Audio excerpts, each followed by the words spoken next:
ہر بندہ اٹھ کے عجیب و غریب باتیں کر رہا ہے.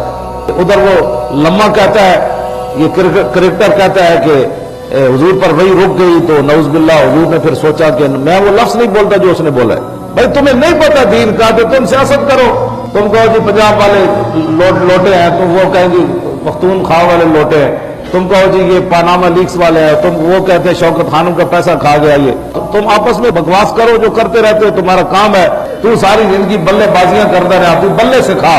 ذلیلہ تینوں کے نے کیا تو حضور کے بارے اس طرح کی گفتگو کر کہ سیاست کرنی ہے تو سیاست پر بات کرو نا. تمہیں جب پتہ ہی نہیں ہے حضور کے بارے میں بات کیسے کرنی ہے. جب اللہ تعالیٰ یا ایھا المزمل کہہ رہا ہے، یا ایھا المدثر کہہ رہا ہے، یا ایھا الرسول، یا ایھا النبی، تو تم کیسے حضور کا نام لیتے ہو؟ اور تمہیں یہ بھی نہیں پتا حضور کا نام لینا کیسے ہے.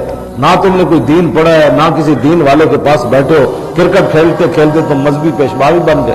اس واسطے آپ حضرات جو ہے نا کچھ ہوش کے ناخن لیں کہ سیاست کرنی ہے تو سیاست پر بات کرو. تمہیں جب پتہ ہی نہیں ہے حضور کے بارے میں بات کیسے کرنی ہے.